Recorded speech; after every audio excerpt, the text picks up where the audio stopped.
দর্শক এই মুহূর্তে আমন্ত্রণ জানাচ্ছি দীপ্ত স্পোর্টস। আপনাদের সঙ্গে রয়েছে আমি রুবায়েত হাসান। টুর্নামেন্টের সুপার 4 নিশ্চিতের লড়াইয়ে আজ রাতে মুখোমুখি হচ্ছে পাকিস্তান ও সংযুক্ত আরব আমিরাত। খেলাটি রাত 8:30টায় অনুষ্ঠিত হবে। ওমানের বিপক্ষে 93 রানের বড় জয় দিয়ে এবার এশিয়া কাপ শুরু করেছে পাকিস্তান। অবশ্য বড় জয়ের পর গ্রুপে নিজেদের দ্বিতীয় ম্যাচে ভারতের কাছে 7 উইকেটের বড় ব্যবধানে হেরেছেও এই দলটি। অন্যদিকে ভারতের কাছে পাত্তাই পায়নি আরব আমিরাত। তবে ওমানকে 42 রানে হারিয়ে প্রথমবারের মতো সুপার 4-এ খেলার আশা বাঁচিয়ে রেখেছে তারা। এই গ্রুপ থেকে এরই মধ্যে সুপার 4 নিশ্চিত করেছে বর্তমান চ্যাম্পিয়ন ভারত। এবারে ফুটবল, নারী ফুটবল প্রীতি ম্যাচ খেলতে ঢাকায় পৌঁছেছে Chinese universities football women's united team. Bangladesh ও চীনের কূটনৈতিক সম্পর্কের 50 বছর পূর্তিতে আজ ঢাকায় পৌঁছায় সফরকারী এই দলটি। আগামী 20 সেপ্টেম্বর বাংলাদেশ অনূর্ধ্ব-17 নারী ফুটবল দলের বিপক্ষে প্রীতি ম্যাচ খেলবে তারা।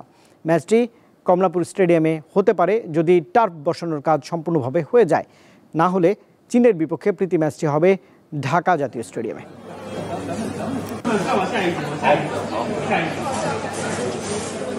এদিকে চ্যাম্পিয়ন্স লিগের গ্রুপ পর্বের হাই ভোল্টেজ ম্যাচে রাতে মাঠে নামছে ইউরোপের 4টি ক্লাব। সবগুলো ম্যাচই হবে বাংলাদেশ সময় রাত 1টায় আলিয়ান্স অ্যারেনায়।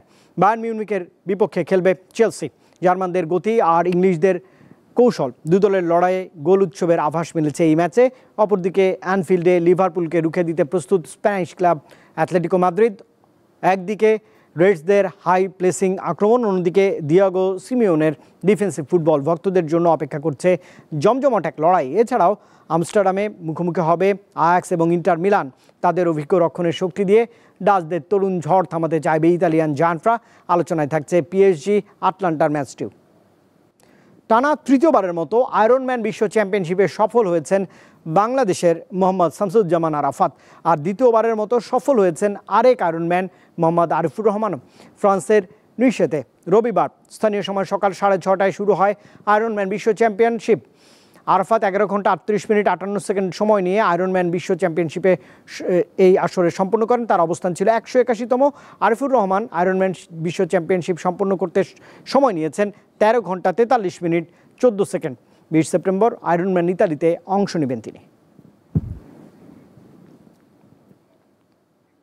নড়াইলে পুরুষ হ্যান্ডবল লিগের প্রথম বিভাগে কামাল প্রতাপ তরুণ সংঘকে হারিয়ে চ্যাম্পিয়ন হয়েছে ইয়ং পেগাসাস ক্লাব।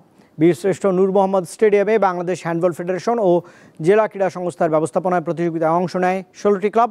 ফাইনালে ইয়ং পেগাসাস ক্লাব 17-10 গোলে হারায় কামাল প্রতাপ তরুণ সংঘকে। প্রয়োজনীয় বিজয়ীদের হাতে পুরস্কার তুলে দেন অতিরিক্ত জেলা প্রশাসক লিঙ্কন বিশ্বাস এবং জেলা ক্রীড়া সংস্থার অন্যান্য সদস্যরা।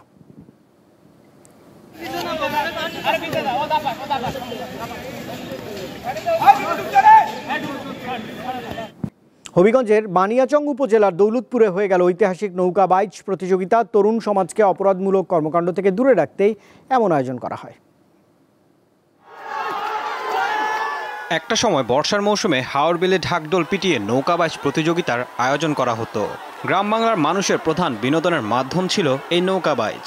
কালের বিবর্তনে হারাতে বসেছে ঐতিহ্যবাহী এই প্রতিযোগিতা। তবে সুস্থ বিনোদনের লক্ষ্যে এবং তরুণ সমাজকে মাদক থেকে দূরে রাখতে এবার ঐতিহ্যবাহী নৌকা বাইচ প্রতিযোগিতার আয়োজন করেছে হবিগঞ্জের বানিয়াচং উপজেলার দৌলতপুর গ্রামবাসী।